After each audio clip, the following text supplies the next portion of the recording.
Good afternoon, everyone. Welcome to the kickoff of the environmental consultations process of the 2050 Regional Transportation Plan.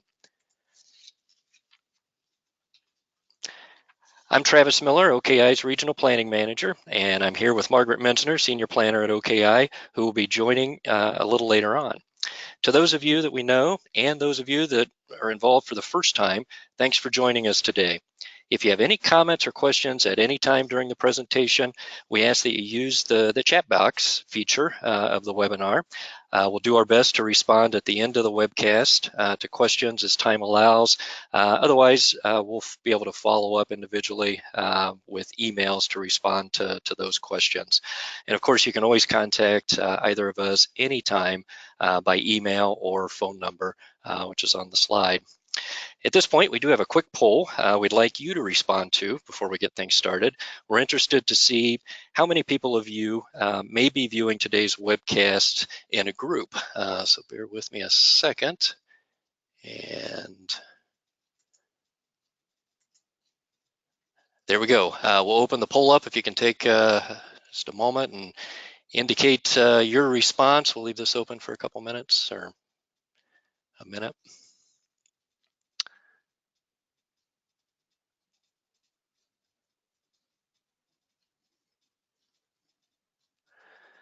It's like almost everybody has responded.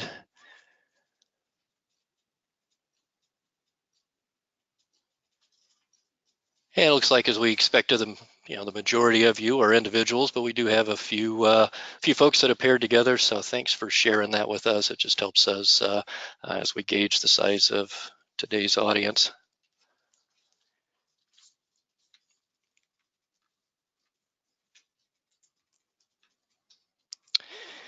Today's webinar marks the beginning of our fall engagement with you, our experts, to identify our regionally significant environmental resources. After a short explanation of what we mean by environmental consultations and what we're hoping to get from them, we'll be asking you to complete an online survey. This survey is designed to help identify the resources that need to be considered as future projects are recommended in the Long Range Transportation Plan early next year. We will be engaging you again at that time as we compare projects with the identified resources, but more on that later. Let's go now to an overview of the purpose of the environmental consultations. Consultations are part of the process for updating the Regional Long Range Transportation Plan, officially known as the Metropolitan Transportation Plan, done every 4 years. This plan is a requirement for OKI to maintain as the region's metropolitan planning organization for the 8-county, tri-state, Greater Cincinnati region. This year, we are developing the 2050 plan, considering transportation improvements needed as we look ahead 30 years.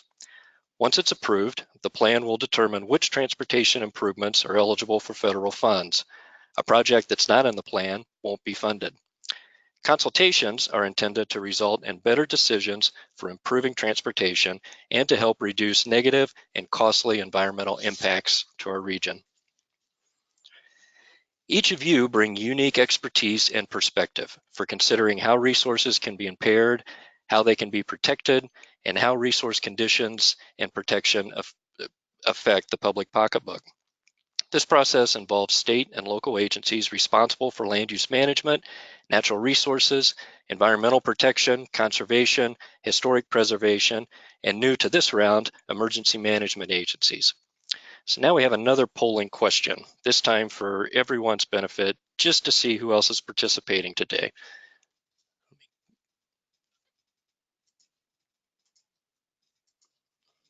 There we go. If you just take a minute and select the response that best matches the agency that you're representing. And we'll spend about a minute on this.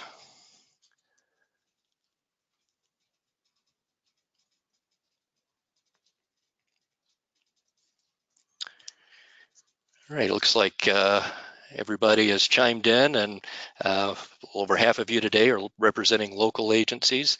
From Ohio, we've got about a quarter of you. In Kentucky, welcome, and 15% coming from state agencies.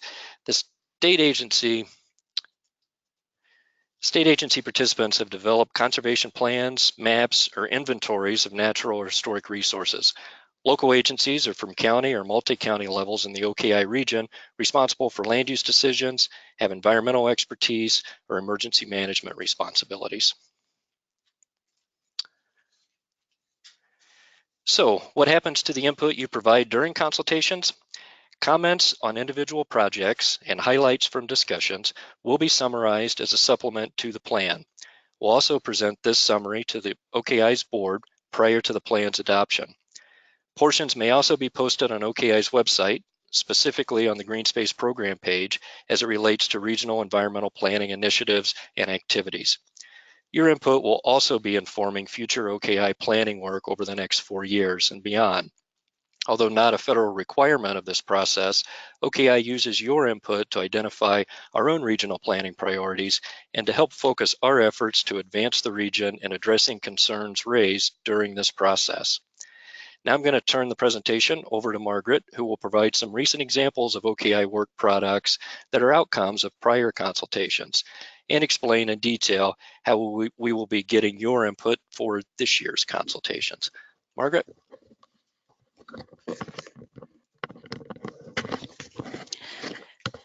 Thank you, Travis. Each round of consultations builds on the previous ones. This is a list of the concerns about environmental effects on transportation improvements and related development, which evolved from the first round of consultations. The last major concern, managing stormwater to reduce its detrimental impacts, was added in the 2015-2016 round of consultations. Later discussions clarified how these concerns are and are not addressed. This round of consultations will seek input to update these concerns.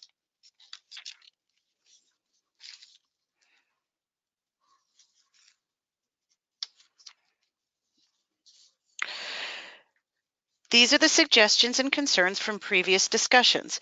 As a result of the Environmental Resources Viewer, transportation projects are being evaluated more closely to determine environmental impact. 25% fewer projects receive points for avoiding impact, so that those projects without environmental impact receive an advantage in the project prioritization process. We've continued to work with Taking Roots, successfully implementing tree planting projects in Northern Kentucky, Middletown, Woodlawn, Lincoln Heights, and other areas. We've assisted with successful grant applications and will be continuing our work with Norwood and Hamilton. We've continued to update the Environmental Resources Viewer. We added source water and parks and preserves layers as a result of our last consultations.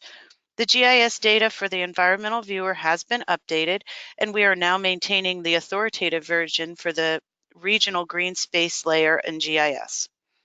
We've conducted research and developed a preliminary model for regionally significant areas where there are intersections of several significant resources. We continue to develop this model with the intent of adding features to the Environmental Viewer that will enable communities to develop their own plans based on their unique priorities. Finally, the Trees and Stormwater Guide was developed to help overcome the widespread lack of understanding, acceptance, and credibility of using trees for managing stormwater. This practical tool informs local decision makers of options and best practices for including trees in stormwater facility design. This project was funded in part by the U.S. Forest Service and was developed to be a nationally applicable tool.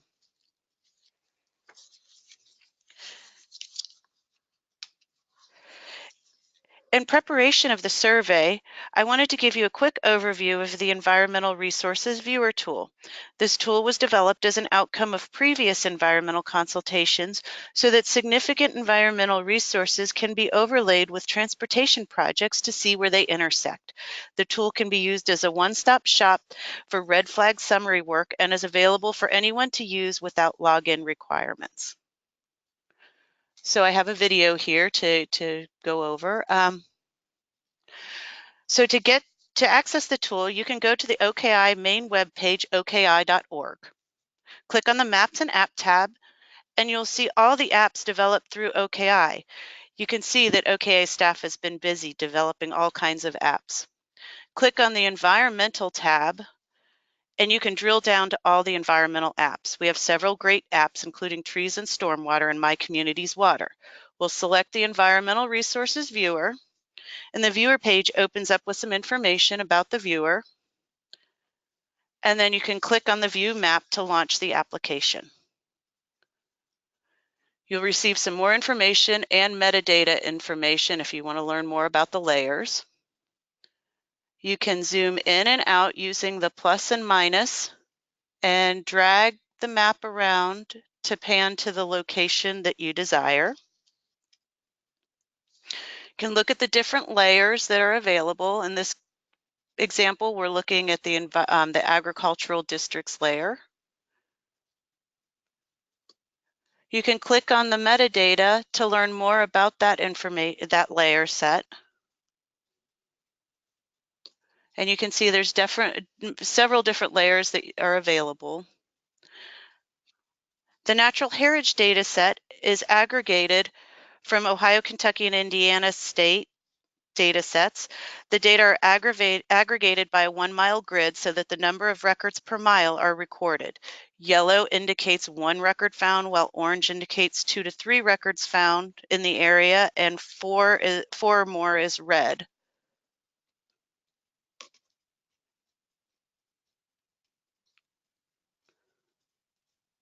So you can continue to explore the data sets on the viewer.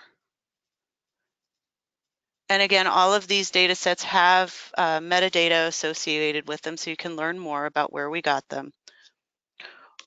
One important layer is the proposed transportation projects that's listed on our viewer. Proposed and scheduled projects are both listed.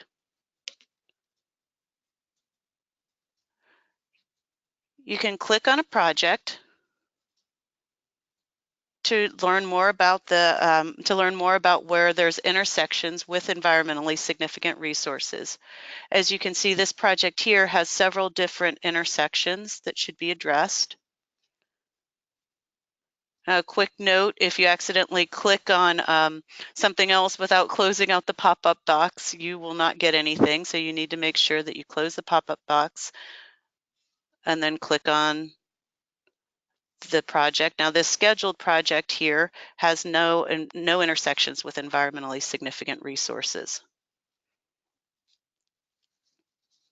So we've also audited source water protection data and also parks and preserves data. This was based on the input from the last round of consultations. Additionally, you get the metadata that's associated with it. And click OK to close out of that. We have the ability to change the base map so that you can look at an aerial or a topo if you're interested in contour data. You also have the ability to share this map. You can send an email by default. You could also copy and paste the link if you wanted to. And you can also print out a copy of the map, and you could use that to submit with a report. To reiterate, the data layers have been updated in preparation of this round of consultations. The most significant changes will be found in the heritage data and streams with habitat value data sets. Both of those layers have been updated from state resources and compiled for the tri-state region.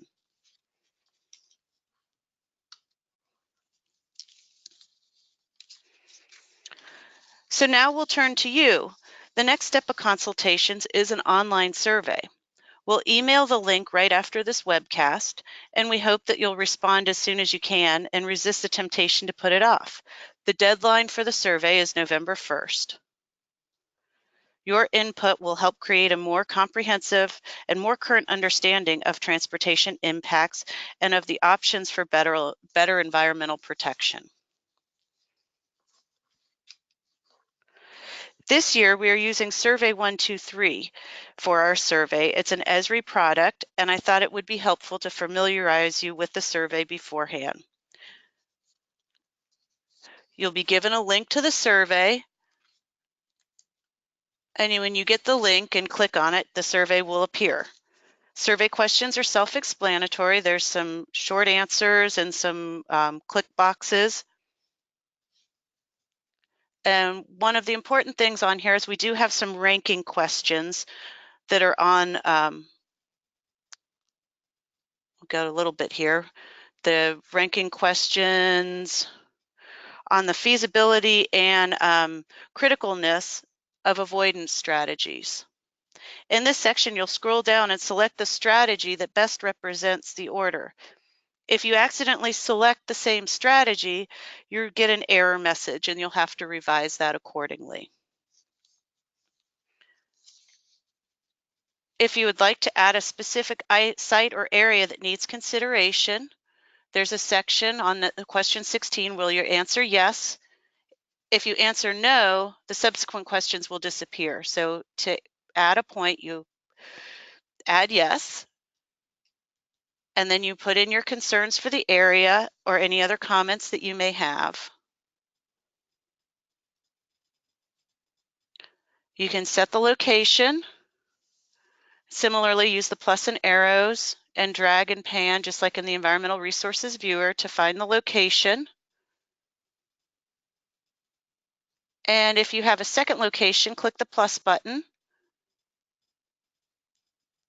and add in the location the same way.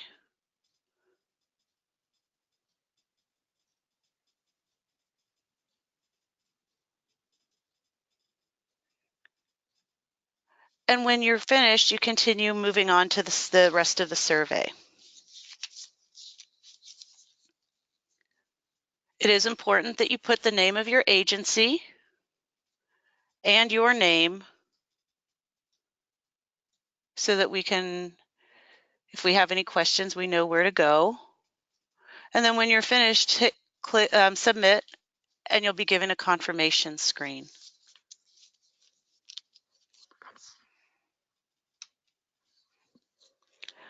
The final step in the consultation process is a January session that brings together all the consultation participants together. Survey responses will help shape the agenda and discussion framework. The session will include review and comment on proposed transportation projects. There will be discussions at a large group level as well as breakout groups.